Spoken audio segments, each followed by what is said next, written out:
Shalom, perkenalkan nama saya Runa Madiani Burungmunte, NIM 19010109, Grup B semester 3, Prodi Pendidikan Agama Kristen, mata kuliah Dasar-dasar Pendidikan, dosen pengampu Ibu Grace L.A. Sihombing M.Com. Di sini saya akan menjelaskan tentang pengertian landasan pendidikan.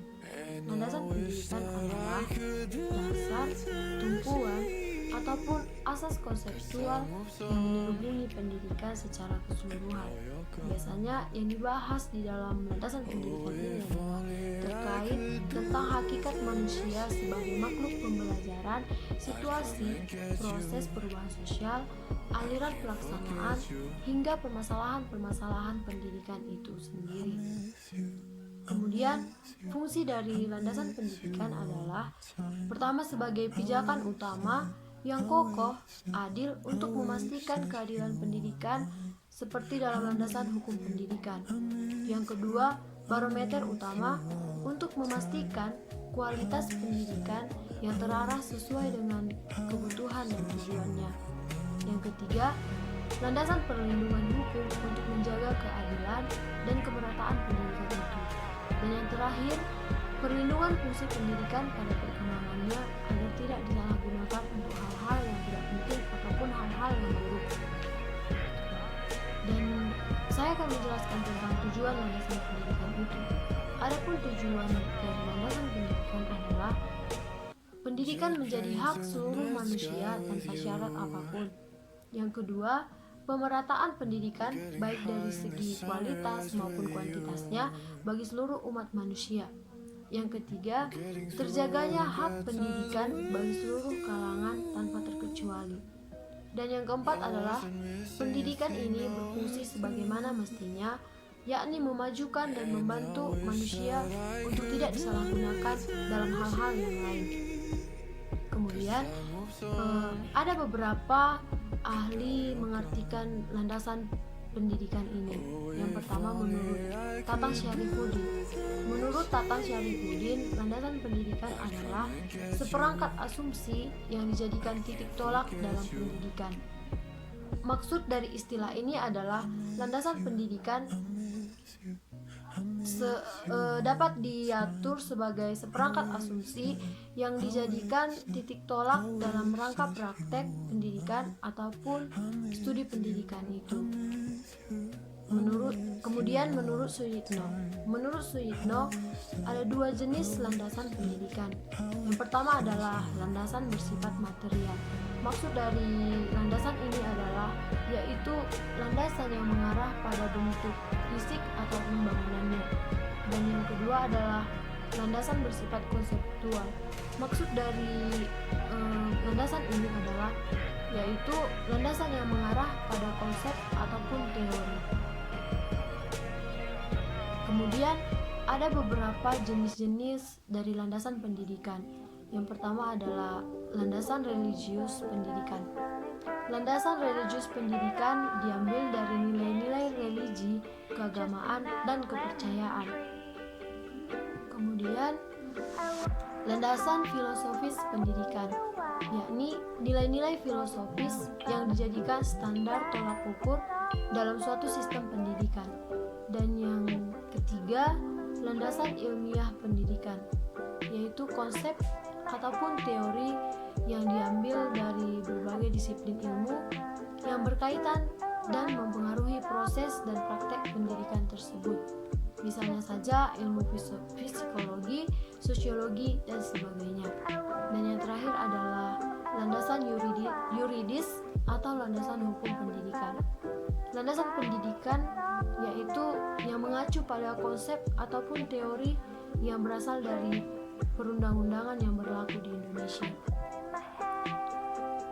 Yang kedua adalah Asas Tutwuri Handayani. Asas ini adalah asas pertama yang muncul di Indonesia, yang dikumandangkan oleh Ki Hajar Dewantara dan dikembangkan oleh Dr. Randus RMP Sostro Kartono dengan menambahkan dua semboyan lagi, yaitu Ingarso Sungtulodo dan Imadio Mangunkarso.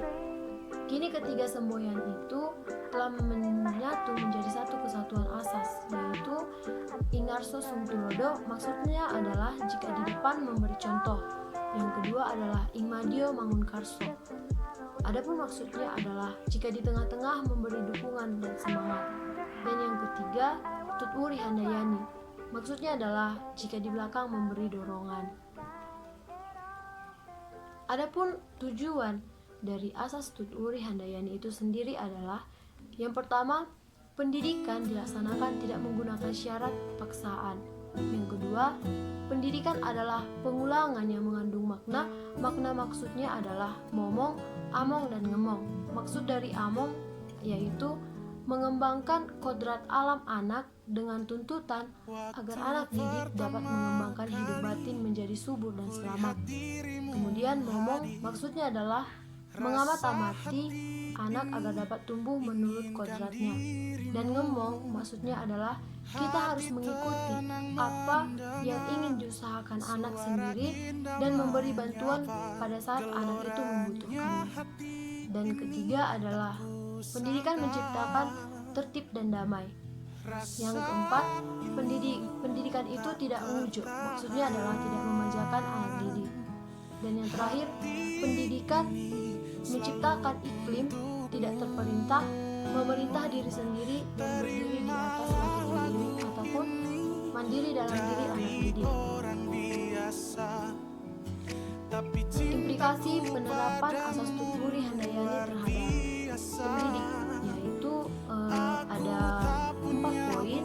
Yang pertama adalah memberikan kesempatan kepada siswa untuk mengemukakan ide dan prakarsa yang berkaitan dengan materi pelajaran yang diajarkan. Yang kedua, seorang pendidik berusaha melibatkan mental siswa yang maksimal di dalam mengaktualisasikan pengalaman belajar. Dan yang ketiga, peranan pendidik hanyalah bertugas mengarahkan siswa sebagai fasilitator, motivator, dan pembimbing dalam rangka mencapai tujuan belajar. Dan yang keempat adalah dalam proses belajar mengajar dilakukan secara bebas tetapi terkendali. Kemudian ada beberapa permasalahan yang dihadapi dalam penerapan asas pendidikan tut uri handayani. Yang pertama adalah masih terbatasnya kebebasan peserta didik untuk mengembangkan potensi dirinya, khususnya di daerah-daerah terpencil.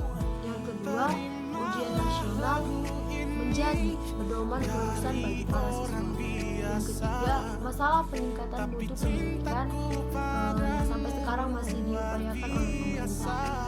Yang keempat, masih adanya sikap otoriter secara tidak langsung berasal dari zaman penjajahan yang diterapkan oleh orang tua maupun guru terhadap peserta didik.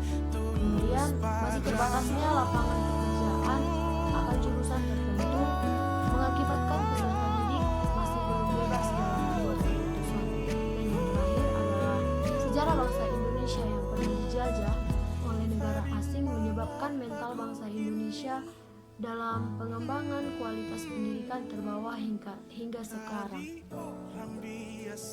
Poin yang ketiga adalah asas belajar.